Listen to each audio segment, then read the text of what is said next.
Okay.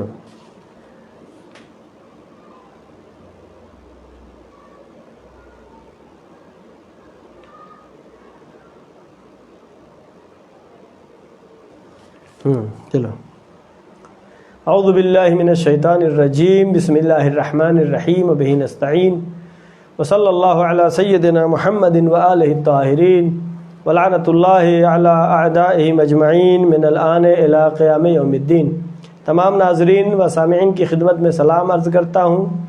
جیسا کہ آپ معذور ہیں، سلسلہ دروس ترجمہ و تفسیر قرآن جو مستقل آپ کے سامنے پیش کیا جا رہا ہے، آج درس نمبر 102 آپ کی خدمت میں پیش کر رہے ہیں. مختصر ترجمہ و تفسیر کے ساتھ سورہ آل عمران کی آیت نمبر 102 سے 104، پارہ نمبر 4، چوتھا پارہ چل رہا ہے الحمدللہ. اور آج آیت نمبر 102 سے 104 تک آپ کی خدمت میں پیش کریں گے، اور ہماری کوشش ہے کہ 20 منٹ میں یہ درس تمام کیا جائے. البتہ کبھی کم و زیادہ ہو سکتا ہے. بار بار یہ تاکید کہ قرآن مجید بطن در بطن ہے. ہم مختصر سا صرف یہ ہے کہ آیات کی تھوڑی آشنائی ہو، اس جہت سے بیان کرتے ہیں. اور اس دعا کے ساتھ کہ درس کو شروع کریں گے کہ پروردگارہ اس کورونا بحق محمد و آل محمد، اس کورونا بیماری کو جلد از جلد نیست و نابود فرما. بسم اللہ الرحمن الرحیم. یا ایہا الذین آمنوا اتقوا اللہ حق تقاتہ ولا تموتن الا وانتم مسلمون. خطاب ہے کس سے؟ جو ایمان لائیں. یا ایہا الذین آمنوا، اے مومنو، اے ایمان لانے والو، اتقوا اللہ، اللہ کا تقوی اختیار کرو. یعنی تقوی خدا اس وقت تک حاصل نہیں ہو سکتا جب تک ایمان نہ ہو. یا ایہا الذین آمنوا، اے ایمان لانے والو، اتقوا اللہ، تقوی الہی اختیار کرو، حق تقاتہ، جو تقوی کا حق ہے. یعنی کیا؟ یعنی جتنا تقوی ہو سکے اس کے حق کو ادا کرنے کی کوشش کرو. حق تقاتہ، حق تقوی.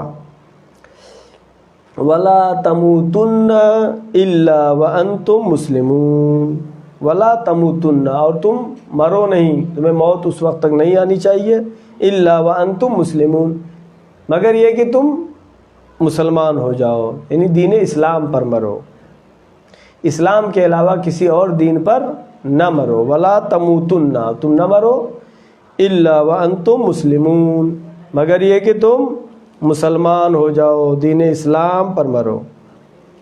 قرآن مجید میں لفظ حق بعض مقامات پر آیا ہے، جیسے حق کا تقاتہ ہی، ابھی اس آیت میں پڑھ رہے ہیں، تقوی کا حق ادا کرو.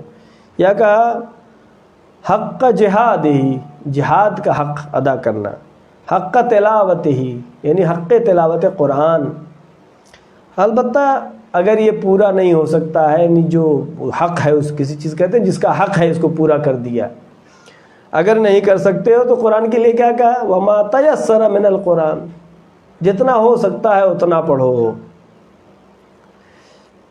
لیکن مادیت اور روحانیت و معنویت میں یہ فرق ہے کہ مادیت میں چاہیے کہ تھوڑے پر ہم قانع ہوں تو خوشحال زندگی گزرے گی.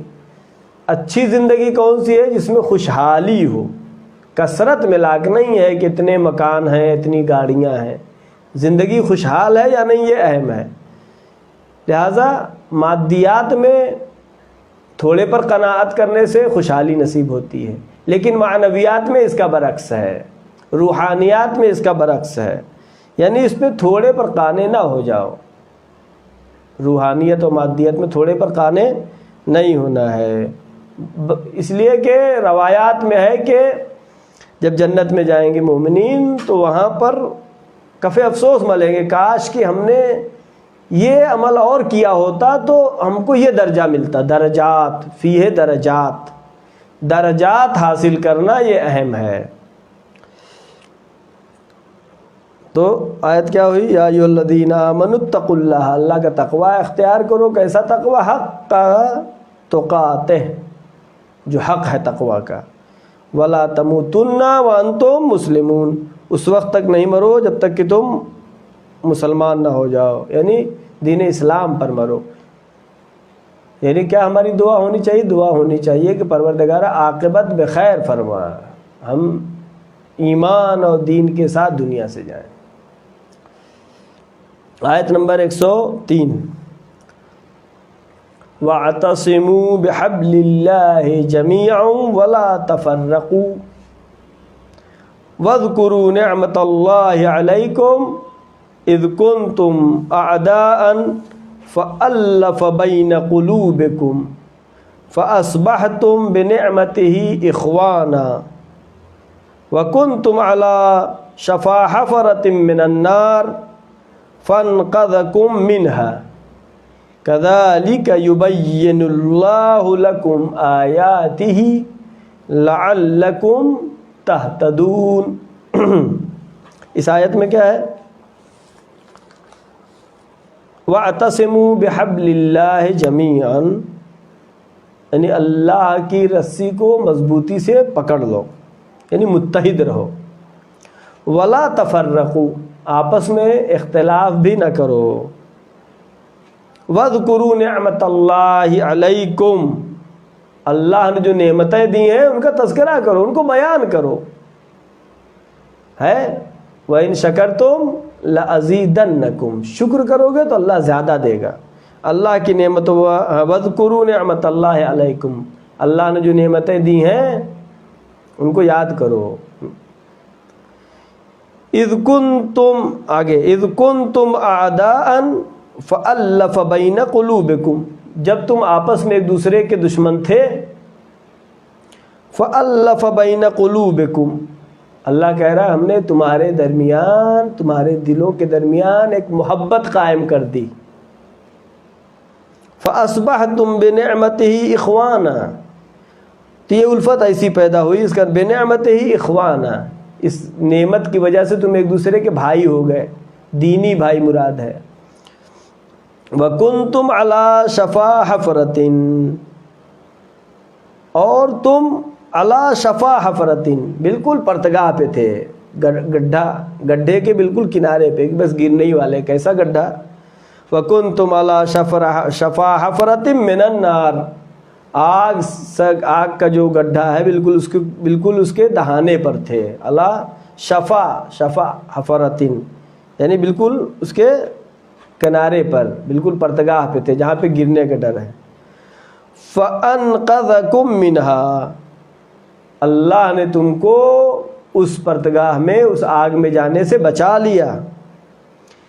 كَذَلِكَ يُبَيِّنُ اللَّهُ لَكُمْ آيَاتِهِ، اللہ اسی طریقے سے اپنی آیتوں کو بیان کرتا ہے. لعلکم تہتدون، تاکہ تم ہدایت پا جاؤ. واعتصموا بحبل اللہ، اللہ کی رسی کو مضبوطی سے پکڑ لو. اللہ کی رسی کیا ہے؟ جیسا کہ مولا کائنات حضرت علی ابن ابی طالب علیہ السلام نے فرمایا، خود نہج البلاغہ کے خطبہ نمبر 176 176 میں امام علی علیہ السلام نے فرمایا کہ حبل اللہ سے مراد قرآن مجید ہے.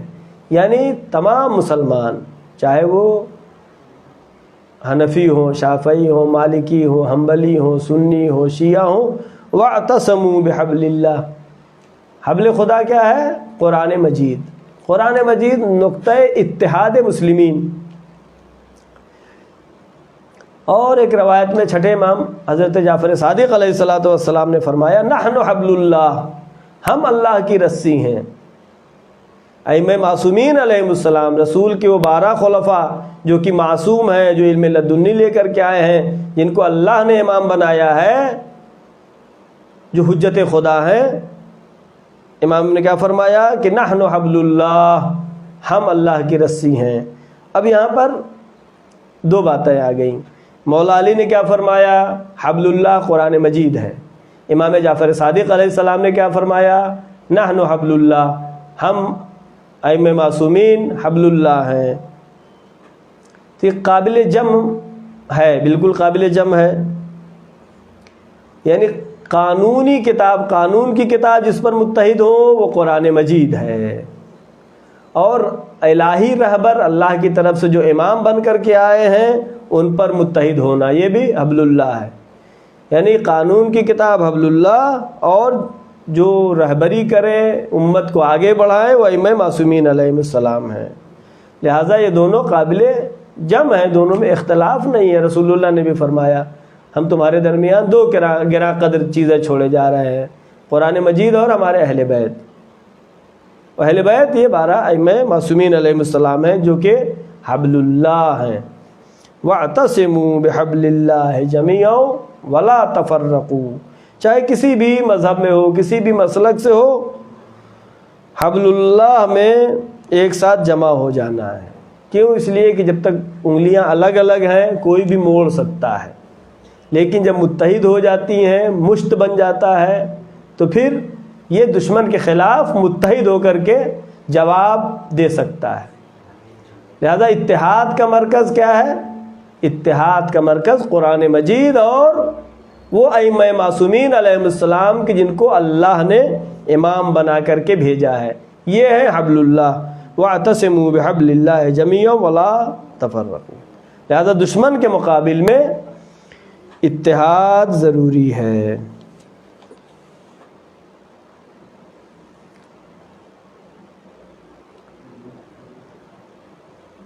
وَكُنْتُمْ عَلَى شَفَا حَفْرَةٍ، تم پرتگاہ پہ تھے، بالکل آگ میں گرنے ہی والے تھے، فَانْقَذَكُمْ مِنْهَا، اللہ نے اس سے بچایا۔ كَذَلِكَ يُبَيِّنُ اللَّهُ لَكُمْ آيَاتِهِ، اللہ اپنی نشانیوں کو، واضح احکام کو، واضح نشانیوں کو اس طریقے سے بیان کرتا ہے۔ اب پڑھیں گے آیت نمبر 104۔ وَلْتَكُنْ مِنْكُمْ أُمَّةٌ يَدْعُونَ إِلَى الْخَيْرِ وَيَأْمُرُونَ بِالْمَعْرُوفِ وَيَنْهَوْنَ عَنِ الْمُنْكَرِ وَأُولَئِكَ هُمُ الْمُفْلِحُونَ۔ وَلْتَكُنْ مِنْكُمْ، چاہیے، منکم، تم میں سے، کچھ لوگوں کو چاہیے، وَلْتَكُمْ مِنْكُمْ أُمَّةٌ، تم میں سے کچھ ایک گروہ کو چاہیے، کچھ لوگوں کو چاہیے، يَدْعُونَ إِلَى الْخَيْرِ، جو لوگوں کو خیر کی طرف بلائیں، نیکی کی طرف بلائیں، وَيَأْمُرُونَ بِالْمَعْرُوفِ، اور نیک کام کا حکم دیں، وَيَنْهَوْنَ عَنِ الْمُنْكَرِ، اور لوگوں کو برائی سے روکیں، وَأُولَئِكَ هُمُ الْمُفْلِحُونَ، یہی وہ لوگ ہیں جو کہ اصلاح معاشرہ کرنے والے ہیں، معاشرے کو صحیح کرنے والے ہیں۔ اولئک هم المفلحون، یہ کامیاب لوگ ہیں۔ تو یہاں پہ امر بالمعروف اور نہی عن المنکر کرنے کا حکم ہو رہا ہے۔ دین اسلام اور دیگر ادیان میں یہ بہت بڑا فرق ہے۔ اسلام یہ کہتا ہے کہ خود بھی بچو، دوسروں کو بھی بچاؤ، خود بھی اچھا کام کرو، دوسروں کو اچھے کام کی ترغیب دو، خود بھی برے کام سے رکو، دوسروں کو بھی برے کام سے روکو۔ پڑوسی کے حقوق ہیں۔ آج کے زمانے میں جو یورپ اور امریکہ کا کلچر ہمارے یہاں پھیل رہا ہے کہ پڑوس میں کون رہتا نہیں پتہ، اسلام کیا کہتا ہے؟ سب پتہ ہونا چاہیے، کون رہ رہا ہے، کیسے ہے، پریشان حال ہے، بیمار ہے، خوشحال ہے، اگر اس کو مدد کی ضرورت ہے تو اس کی مدد کرنا ہے، یہ اسلام کہتا ہے۔ لیکن آج جو کلچر پھیل رہا ہے ہمارے ہندوستان، پاکستان، اردو زبان اسلامی ممالک میں، یورپ اور امریکہ کا کلچر کہ پڑوس کی کچھ خبر نہیں، لیکن دین اسلام کیا کہتا ہے؟ نہیں، اگر تمہارا پڑوسی برا ہے تو اس کا اثر تم پر بھی آئے گا، اگر تمہارا پڑوسی اچھا ہے تو اس کا اثر تم پر بھی آئے گا۔ لہذا امر بالمعروف اور نہی عن المنکر کا حکم ہوا ہے۔ اور یہ آیت جو آئی، اس آیت سے پہلے کیا؟ وَاعْتَصِمُوا بِحَبْلِ اللَّهِ جَمِيعًا، پہلے متحد ہو جاؤ، اتحاد کی آیت پہلے ہے، اس کے بعد آیت آتی ہے امر بالمعروف اور نہیں انل منکر کرنے کی۔ واعتصموا، امر بالمعروف کرو اور نہیں انل منکر کرو۔ کب؟ جب متحد رہو گے تب امر بالمعروف کر پاؤ گے، جب متحد رہو گے تب نہیں انل منکر کر پاؤ گے۔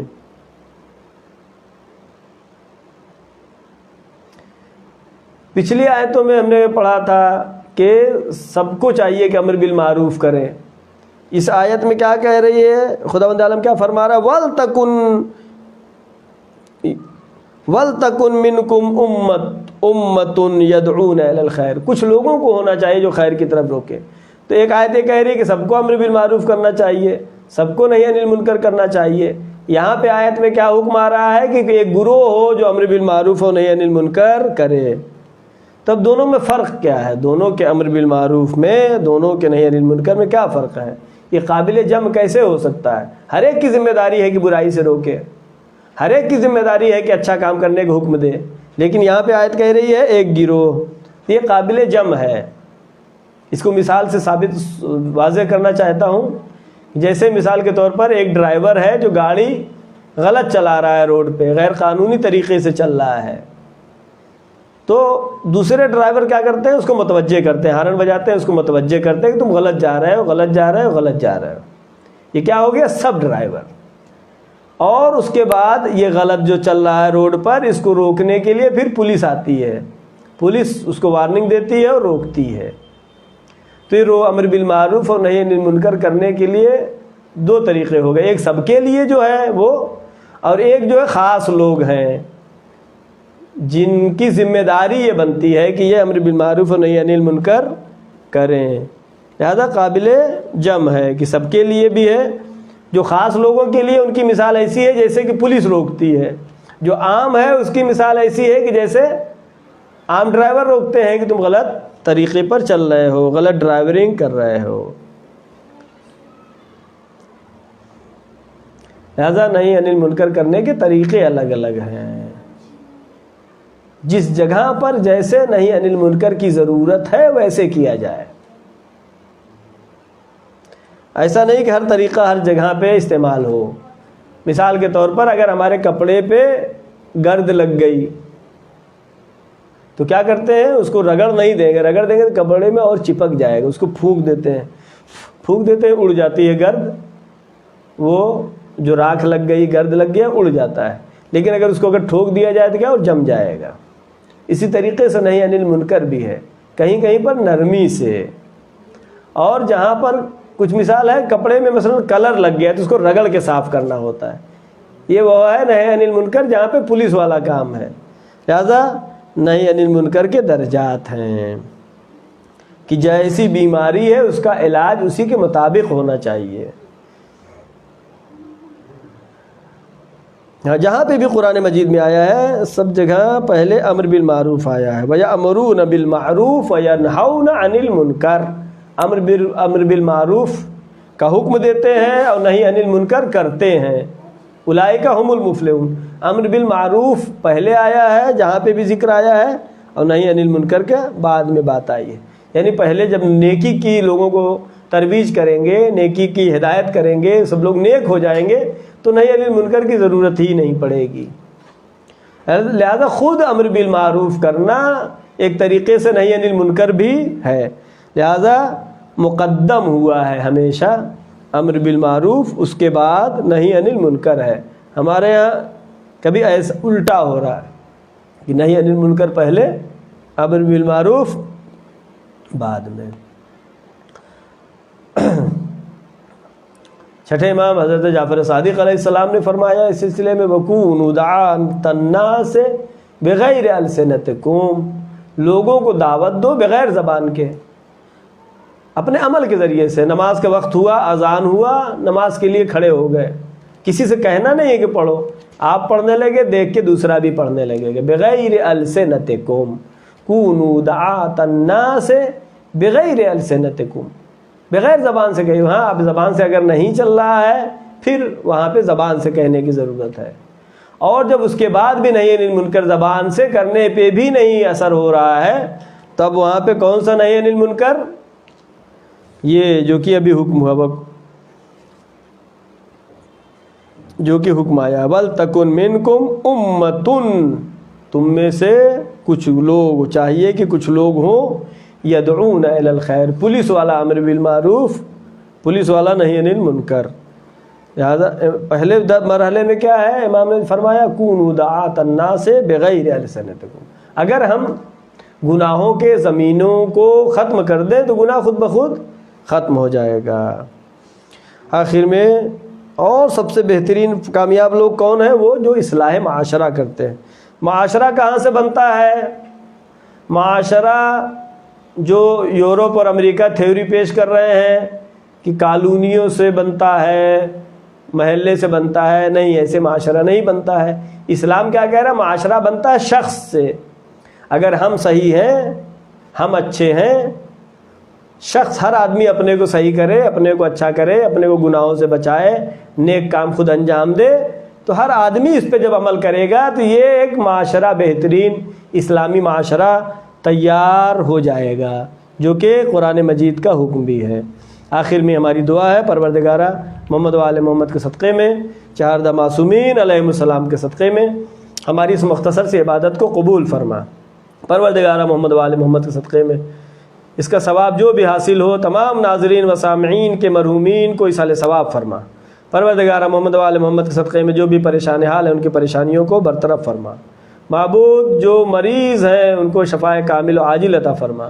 پروردگارہ اس کورونا بیماری کو جلد از جلد نیست و نابود فرما۔ جو کورونا بیماری کے شکار ہو چکے ہیں پروردگارہ ان کو شفائے کامل و عاجل عطا فرما۔ پروردگارہ محمد و آل محمد کے صدقے میں ہمارے تمام گناہ صغیرہ و کبیرہ کو معاف فرما۔ پرچم اسلام کو سربلند فرما، پرچم کفر و نفاق کو سرنگو فرما۔ جو جوان علم حاصل کرنے میں مشغول ہیں ان کو روز بروز علمی ترقی و کامیابی عطا فرما۔ پروردگارہ جو بے روزگار ہیں ان کو روزی عطا فرما، جو باروزگار ہیں ان کے روزی میں وسعت عطا فرما۔ معبود ہمیں اس لائق بنا دے کہ امام زمانہ کے سپاہیوں میں ہم شامل ہو سکیں۔ امام کے ظہور میں تعجیل فرما، ہم سب کو ان کے یاور و انصار میں شمار فرما۔